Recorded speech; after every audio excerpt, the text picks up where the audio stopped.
بسم اللہ الرحمن الرحیم الحمد للہ وحدہ والصلاة والسلام على من لا نبی بعدہ اما بعد فاعوذ باللہ من الشیطان الرجیم بسم اللہ الرحمن الرحیم الف لام میم ذلك الكتاب لا ريب فيه صدق الله العظيم وقال النبي صلى الله عليه وسلم خيركم من تعلم القرآن وعلمه أو كما قال عليه الصلاة والسلام وقال الشاعر في لسانه ہم مسلمان ہیں ہمارا رہنما قرآن ہے ہم مسلمان ہیں ہمارا رہنما قرآن ہے اس میں جو بھی ہے ہمارا دین ہے ایمان ہے دشمن نہ ملے گا تمہیں شیطان سے بدتر دشمن نہ ملے گا تمہیں شیطان سے بدتر رہبر نہ ملے گا تمہیں قرآن سے برتر معزز علماء کرام دیگر مہمانان گرامی اقبال کے شہینوں اور چہکتے مہکتے پھولوں السلام علیکم ورحمۃ اللہ وبرکاتہ دنیا میں کئی طرح کی کتابیں پائی جاتی ہیں لیکن یہ تمام کتابیں کسی ایک علم یا فن پر لکھی گئی ہیں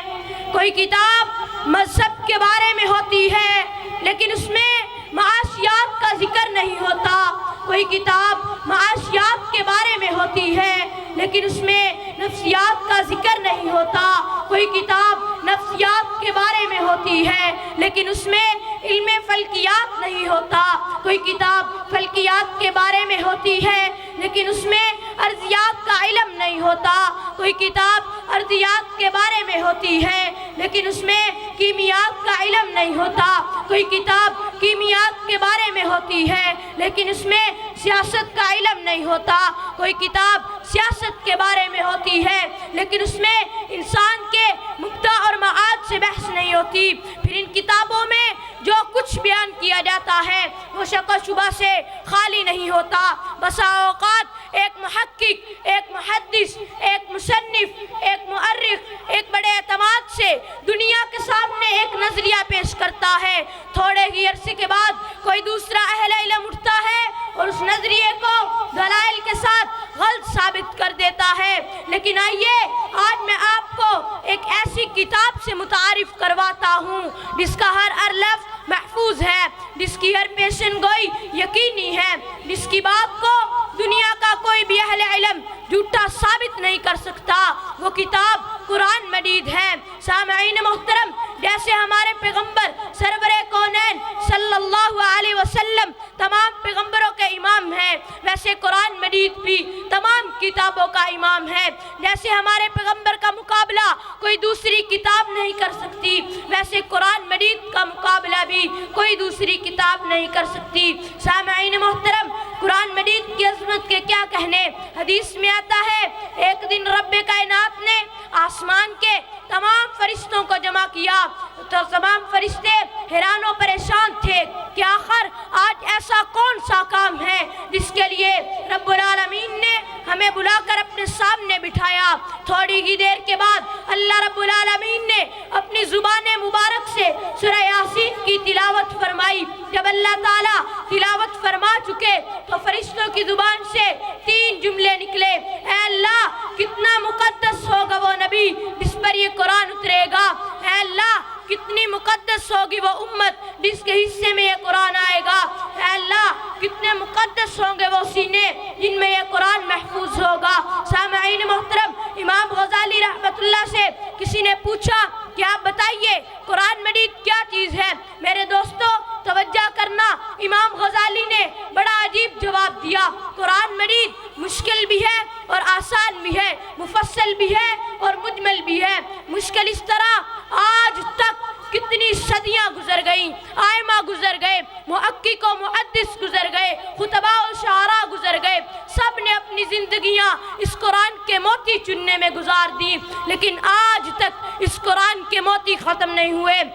اور آسان اس طرح کہ ایک چھوٹا معصوم بچہ بھی اس کو اپنے ذہن میں محفوظ رکھ سکتا ہے، اور مفصل اتنا کہ کوئی بھی آدمی اسے آسانی کے ساتھ اپنے ہاتھ میں اٹھا سکتا ہے، اور مفصل اتنا کہ اللہ رب العالمین نے ساری کائنات کا ذکر اس قرآن میں کر دیا۔ سامعین محترم، اگر آپ اس پر توجہ کریں، 7 آسمانوں کا ذکر قرآن میں ملے گا، 7 زمینوں کا ذکر قرآن میں ملے گا، آدم و نوح کا ذکر، شیش و ادریس کا ذکر، ابراہیم و اسماعیل کا ذکر، دانیال و یعقوب کا ذکر، ایوب و یوسف کا ذکر، خضر و لقمان کا ذکر، زکریا و یحییٰ کا ذکر، موسیٰ و عیسیٰ کا ذکر، اور اس سے آگے بڑھ کر محمد مصطفیٰ صلی اللہ علیہ وسلم کا ذکر بھی اس قرآن میں ملے گا، اور یہ ذکر کوئی مجمل نہیں بلکہ بڑی تفصیل سے ملے گا۔ اس طرح کہ جب قرآن سے نبی کے حسین دانتوں کے بارے میں پوچھا گیا تو قرآن نے یاسین کہا، جب قرآن سے نبی کی پیٹھ کے بارے میں پوچھا گیا تو قرآن نے وَأَنْقَضَ ظَهْرَكَ کہا، جب قرآن سے نبی کی آنکھوں کے بارے میں پوچھا گیا تو قرآن نے بِهِ لِسَانَكَ لِتَعْجَلَ بِهِ کہا، جب قرآن سے نبی کے سینے کے بارے میں پوچھا گیا تو قرآن نے أَلَمْ نَشْرَحْ لَكَ صَدْرَكَ کہا، جب قرآن سے نبی کے خوبصورت چہرے کے بارے میں پوچھا گیا تو قرآن نے وَاللَّيْلِ کہا، جب قرآن سے نبی کی خوبصورت زلفوں کے بارے میں پوچھا گیا تو قرآن نے واللیل کہا، جب قرآن سے نبی کی رسالت کے بارے میں پوچھا گیا تو قرآن نے محمد رسول اللہ وما محمد الا رسول کہا، جب قرآن سے نبی کی رحمت کے بارے میں پوچھا گیا تو قرآن نے وما ارسلناک الا رحمتا للعالمین کہا، جب قرآن سے نبی کے شہر کے بارے میں پوچھا گیا تو قرآن نے لا اقسم بهذا البلد کہا، جب قرآن سے